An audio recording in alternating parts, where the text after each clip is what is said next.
Hi guys, welcome along to another video in the Manhood series in April. Before I start this one, I just wanted to say a massive thank you to anyone who has watched these videos, liked these videos, shared these videos.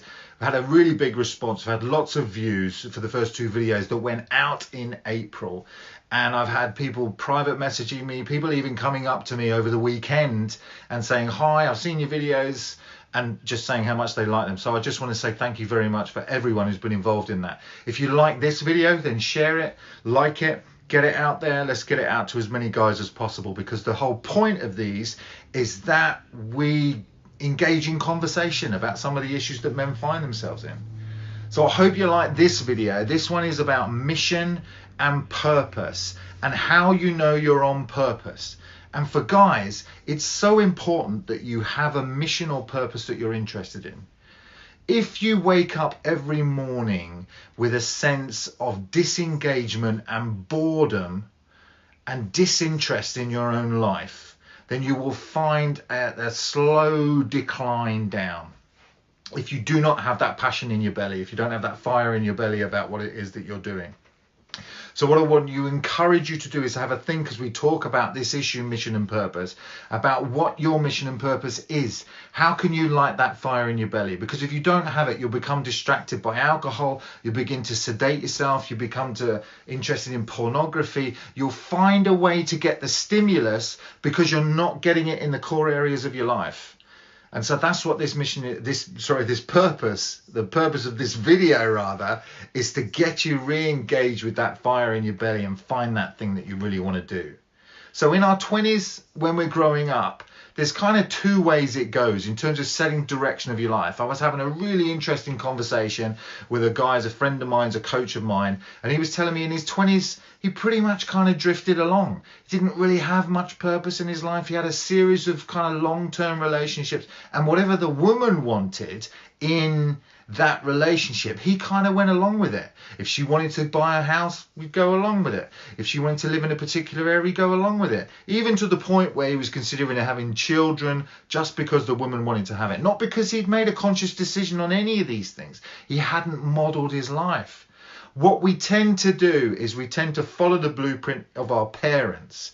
And there's two ways we do that. We're either a conformer or we're a rebel. If we're a conformer, what we're looking for in our formative years is to get that pat on the back from our parents, that validation that says, well done, son, you've done well.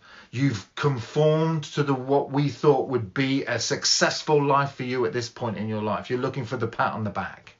But if you're a rebel, you go the other way. You make a decision at some point in those early years to say, I do not want the same life as my parents, and therefore you rebel against it.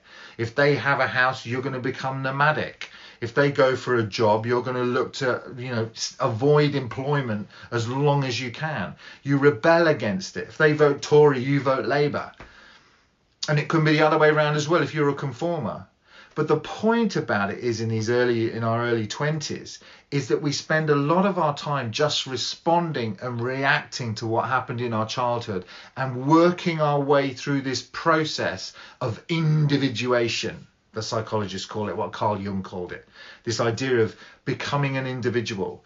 And it takes time. It takes time to really work your way through that and then decide at some point, okay, I'm really going to strike out on my own. I'm going to find something that really lights me up. Now, there's a point in every guy's life that he gets to where he looks around at his life and he either says, yes, this is what I wanted to create. Or more often than not, he looks around and says, you know what? I don't know how I got here. How the hell did we get here? How is it that I'm living this life, this really structured life with the job, with the family? I'm not quite sure that I ever made these decisions. And that's not an uncommon experience, especially for guys, because in those early years, it takes us time to form our own identity and begin to extract ourselves from the childhood and from the conditioning that we had and the programming that we had in those early years. But we do get to a point where we can strike out on our own. Now, what is it that we do? How do you identify what your mission or purpose can do?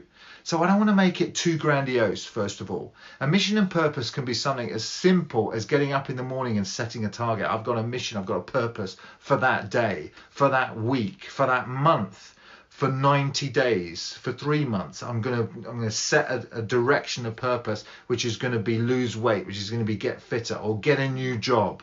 That 3 months is a really good chunk to say, all right, well, what am I going to achieve in that period of time?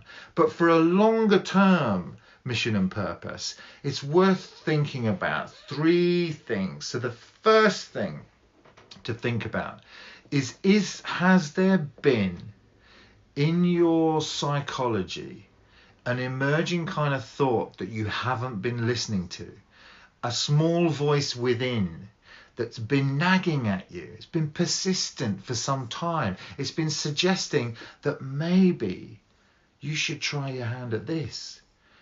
When you look at what you read, what have you got on your bookshelves? What are you interested in that you haven't even vocalized to anyone, but you know that every time you go to a bookshop, you tend to go to that area?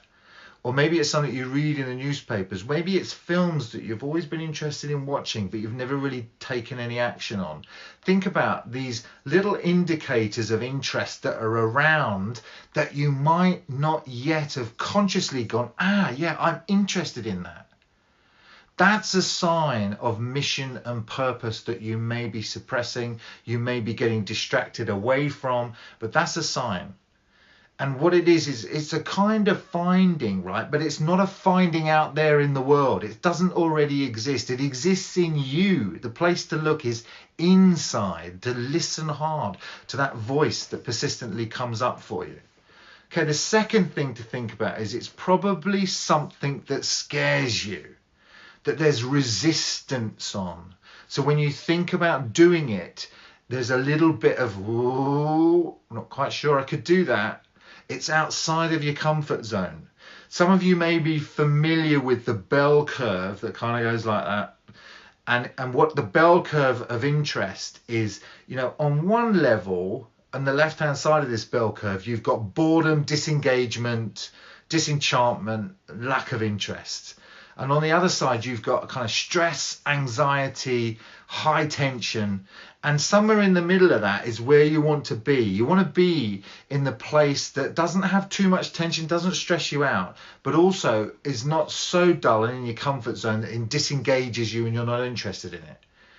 That old saying, everything that you want is outside of your comfort zone. You know why? Because if you had it by now, it would be inside your comfort zone, right? By definition, it's just logical. So everything that you want is outside of your comfort zone. So you want to be at that place where you're just at your edge, but you're not over your edge into stress and anxiety. So it's probably going to scare you. You're on the threshold of that hero's journey. And when you're on the threshold from that place of comfort to that place of what is unknown, you do get resistance. But the resistance is a go sign. It's a sign that you should be moving in that direction, not that you should be shying away from it. One of the things I learned a long time ago is that your ego is always trying to protect you from the things you want most. It necessarily protects you. It's its job to keep you safe. It's that whispering voice in your head that says, don't do it. Don't do it. We're comfortable where we are. We can just stay here. You don't need to take the risks in your life. It will try and keep you safe. And when you start hearing those messages and you feel the resistance, that's often a go sign that you're moving in the right direction and that you need to move across the threshold into the unknown, because that's where life is. That's where the adventure is. The third indicator of mission and purpose coming up for you, a longer term mission and purpose in your life, something to engage you. The third indicator is that it's probably something that you can't see clearly. It's opaque. It's hidden from you. You're not quite sure what the path is. Other people don't seem to be on the same path. It's out of the ordinary. It's not something you've done before. And this is really important because in the old tales of myths, so if you take the tale of King Arthur and the knights, one of the things that they do is they have to go out and find the Holy Grail. And King Arthur is suffering. He's suffering in Camelot. The world, the earth is dying. The king and the land are one, but the land is dying. And he sends out the knights to find the Holy Grail. And the Holy Grail, he knows, will reinvigorate himself and reinvigorate the land. And he sends out the knights on this quest, on this mission, on this hero's journey. And the interesting thing about this is that the place that the knights enter the dark forest to search for the Holy Grail is unique to them. They don't go together, they go individually, and they enter the forest at the darkest point for them, the point where they can see the least, and the point at which is unique, and they have to create their own path. Your mission, your purpose, is your own path. It's never been trodden by anyone else. It's unique to you. So it will feel like, I'm not quite sure how to get there. I'm not sure the steps. Now, there will be people to help you along the way. There will be coaches and teachers and educators and people that will support you. And you will definitely get a bunch of resistance. But that resistance is a go sign. So if this video has struck up a chord in you, if there's something that you've been wanting to pursue in your life, some indicators of mission and purpose that you haven't really taken on board, have a reflection about that, have a think about that. Look at the indicators that are around. Today is a great day to engage with another man on what his mission or purpose might be. Connect with another guy, have the conversation. If you've enjoyed this video, please do share it and like it, and let's get more men engaged and more men interested and engaged and having fire in their belly about their mission and purpose in their life. Thanks very much for watching, guys, and I'll see you next time.